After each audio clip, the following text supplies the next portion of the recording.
En amour, dans un couple, en début, en milieu, en fin, bon, peu importe, il y en a toujours un qui aime plus que l'autre. Qu'en pensez-vous? Bonjour à tous, je suis Tiffany Dulost, psychologue clinicienne, psychothérapeute EMDR. J'accueille à mon cabinet tout type de problématiques et tout type d'âge, allant dans le ventre au vieillissement. Ok, je m'intéresse à tout type de sujet également. Et là, parlons de l'amour. Je suis tombée là, je sais pas, sur quelqu'un qui m'a dit, en amour, de toute manière, il y en a toujours un qui aime plus que l'autre. Et ça, c'est comme si c'était une loi générale. Et c'est bête, enfin c'est pas bête, hein, d'être intelligent, je sais pas, vous me direz. Mais moi, je pense pas du tout ça.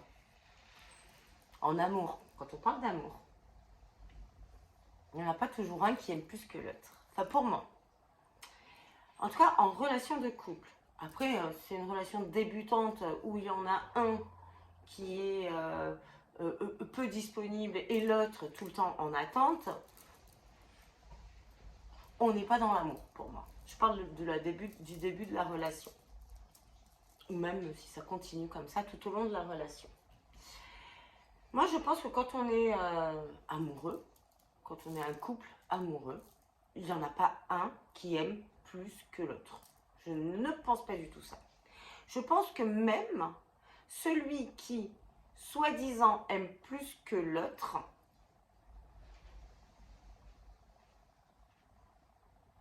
est tout simplement quelqu'un qui va éviter le conflit, mais qui n'en pense pas moins, qui va s'adapter à l'autre et qui va un peu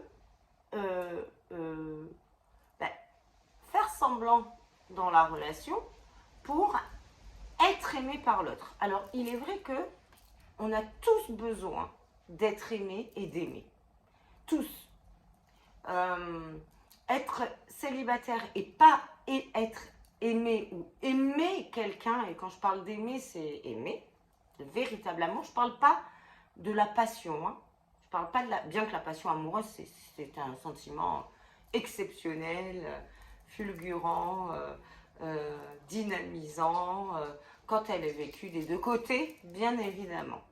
Mais après, quand on passe à la phase de l'amour, après avoir passé la passion, la phase de passion amoureuse, hein, où on s'aime tous les deux à fond, on va dire, on est amoureux à fond, c'est un sentiment, c'est une émotion très forte, on va passer à la phase de désillusion.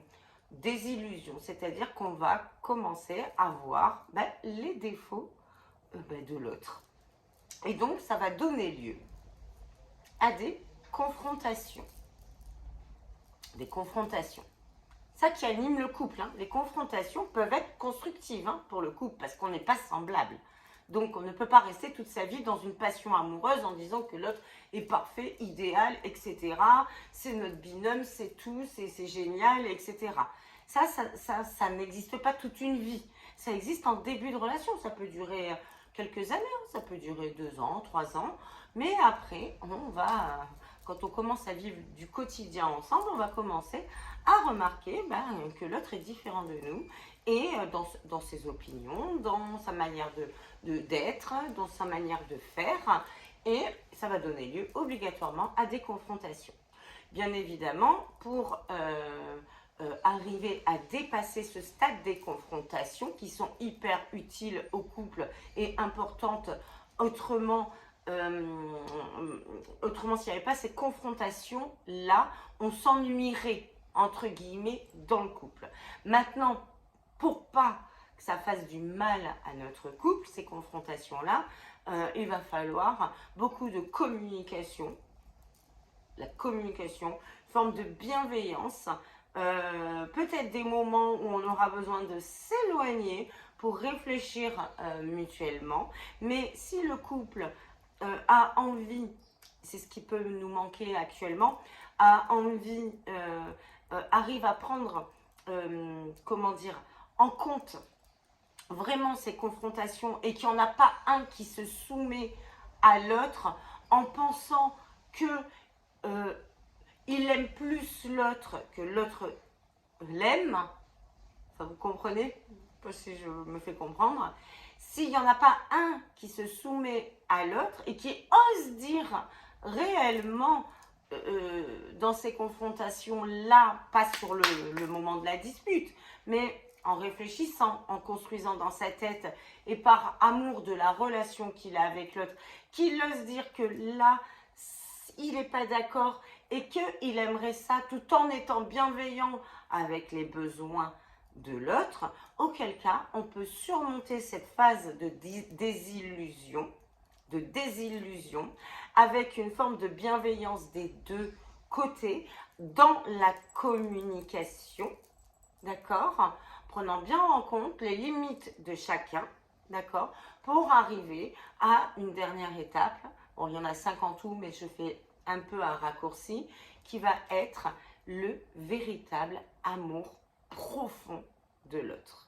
Alors, ça sera certes le véritable amour, pas un amour passionnel comme la phase de départ, où on a des palpitations quand on est avec l'autre, qu'on a l'effet de manque et tout ça. Mais dans cet amour profond, on va pouvoir se créer des moments d'intensité dans le sentiment amoureux. Alors, ça ne sera pas tout le temps, mais il y aura une profondeur, une bienveillance, une entraide, une sécurité dans le couple, beaucoup de communication, de temps en temps d'autres confrontations, mais on a appris à s'adapter. On comprend que il y en a un qui aura peut-être besoin de s'isoler ou de partir, je sais pas moi, 2 jours en week-end, ou l'autre qui aura besoin, enfin peu importe. Mais le tout, c'est d'arriver à se respecter. C'est le respect qui va être important dans ces moments de confrontation. Le respect, que ce soit dans les paroles ou dans les actes, d'accord? Le respect de l'autre, pas d'humiliation, etc. Là, ça détruit le couple, hein, on est d'accord? On enlève toute forme de violence. Il faut être intelligent dans les confrontations. On peut s'isoler, on peut partir, on peut respirer pour mieux se retrouver, pour pouvoir parler du problème, surtout si on a des enfants, qu'on est une famille, etc.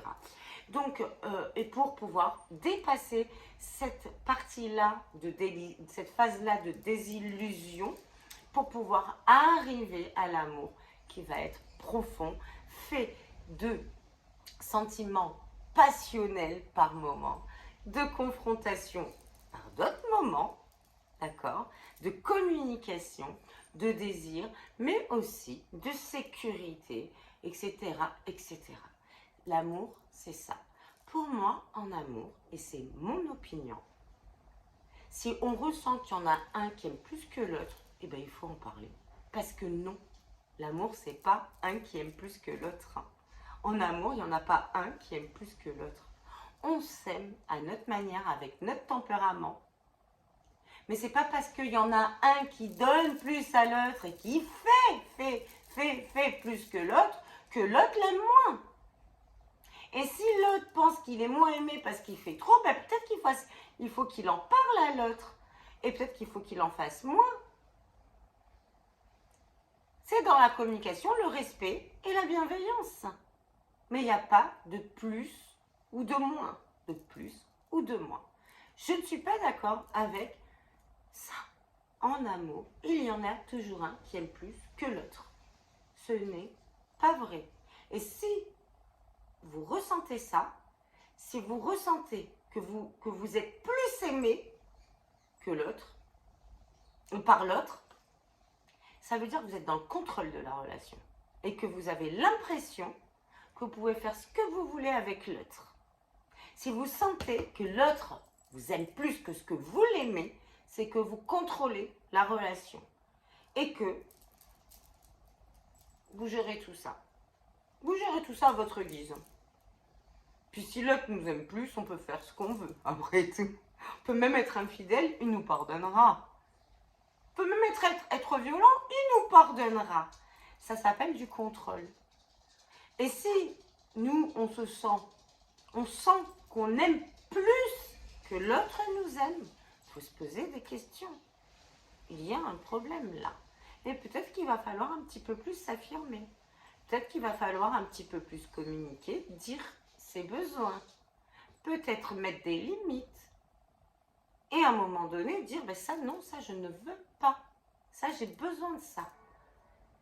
Communiquons. Si l'autre est réceptif et a envie que la relation perdure et aille dans l'amour que j'appelle profond, mais vraiment profond, l'amour où on est vraiment une famille, l'amour inconditionnel, où on est vraiment une famille. Si l'autre comprend ça et dans la bonne communication, sans rabaisser, celui qui se sent tout puissant est capable d'écouter les besoins de l'autre, ben là on pourra arriver à cet amour-là. Si l'autre ne comprend pas la réaction de celui qui se sent moins aimé et qu'il va encore plus le rabaisser et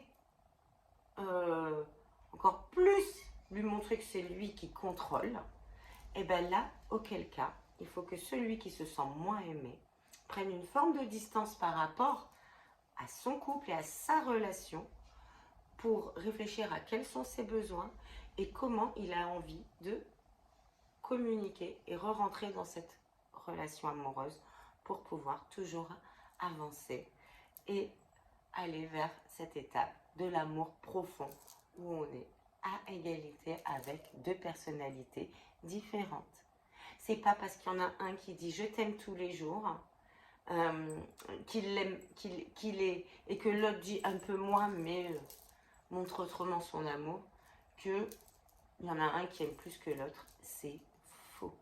On le sait, ça, l'amour, c'est de la communication, de la bienveillance et du respect et bien sûr du désir.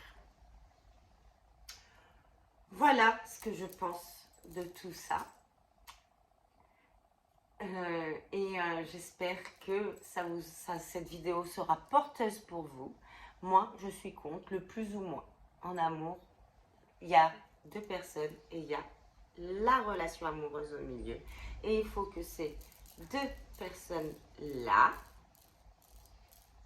travaillent à la sainteté, la sérénité ou je sais pas moi, l'euphorie de cette relation amoureuse des deux côtés. Voilà ce que c'est pour moi l'amour. Et l'amour véritable, c'est à la dernière étape qu'on le ressent.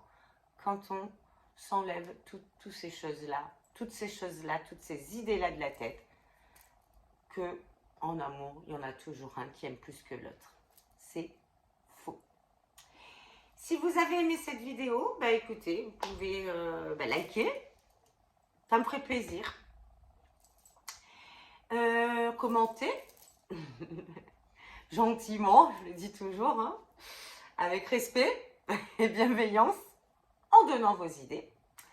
Et vous pouvez bien sûr partager si ça intéresse des personnes autour de vous.